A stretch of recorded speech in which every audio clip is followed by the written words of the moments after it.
Hi everybody. In this video, we're going to start reading A Legendary Truth.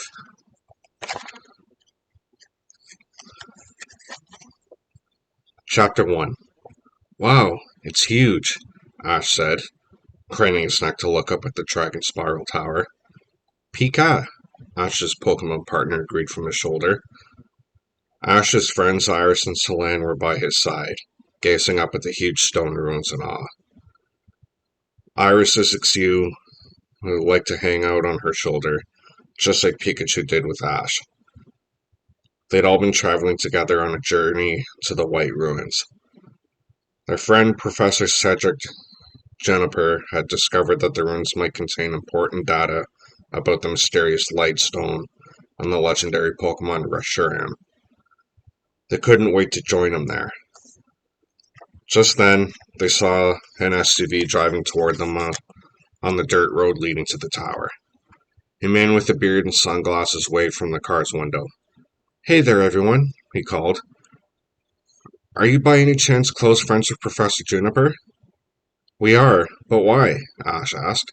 "I happen to be Professor Cedric Juniper's assistant, and he's waiting for you at the White Ruins," the man said.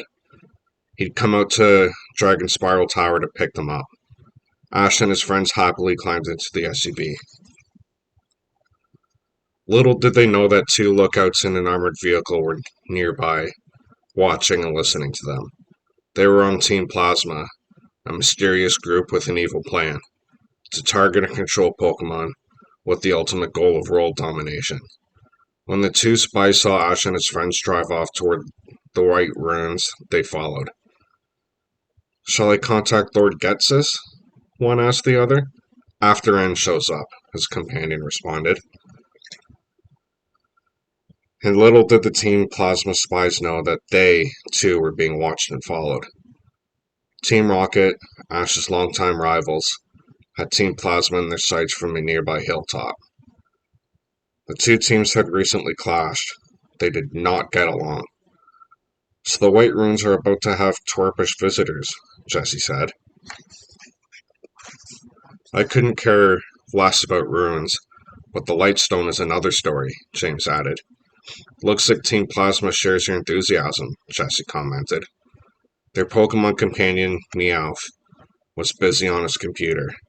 He was pleased with how successfully the transmitter he'd planted was helping their spying. "Soon we'll grab Pikachu," Jesse imagined. "The Lightstone too," James added.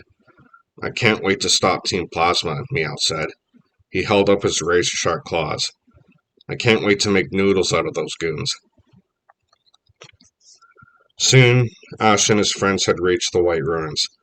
Professor Juniper's assistant led them toward the excavation. They were below the forest in a shallow canyon that had a stone floor placed by an ancient civilization. "Wow," Ash said, looking around. "This place is humongous," Iris commented. Axew agreed. "It's like tasting an ancient exotic spice for the very first time," Celine said.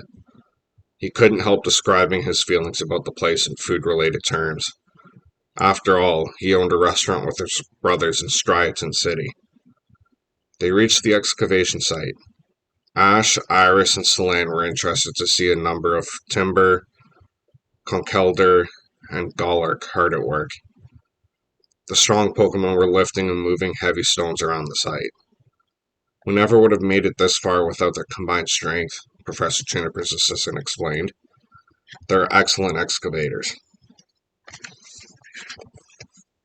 Ash loved watching them work.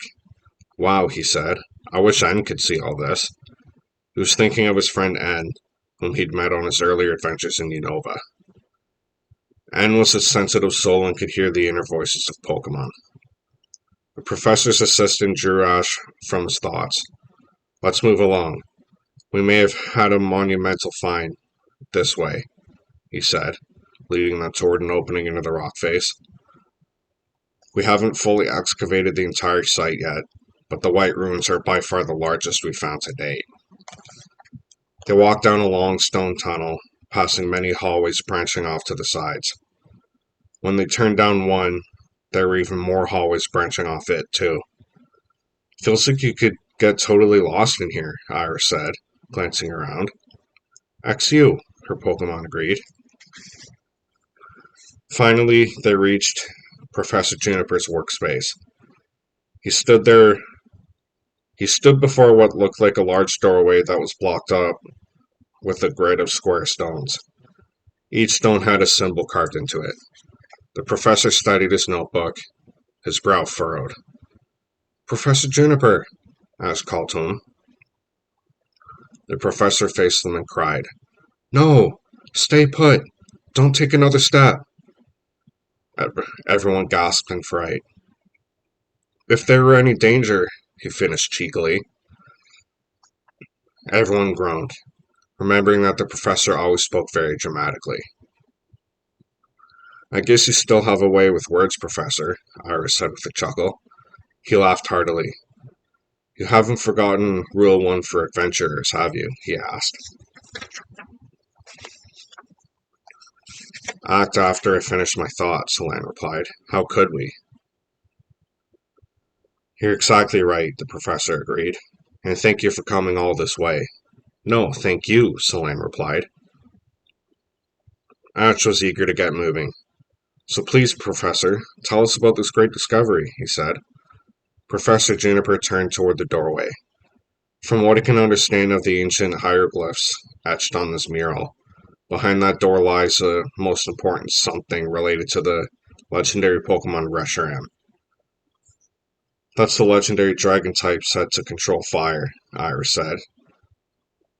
"And the legend says it generates flames from its tail that can burn through anything," Selene added. Iris, Selene, and Ash marveled at what the mysterious door might reveal. Learning more about Reshiram would be a monumental discovery indeed. Professor Juniper was ready to try opening the door. The wall of stone blocks was like a giant puzzle with one piece missing. The professor slid one stone over to the right, then another downward, then another to the left, and another upward. He stood back, and a stone slid forward on its own to fill the missing space. Then the symbols on the stones began to glow. The whole doorway blazed with bright blue light. When it faded, the stones had disappeared.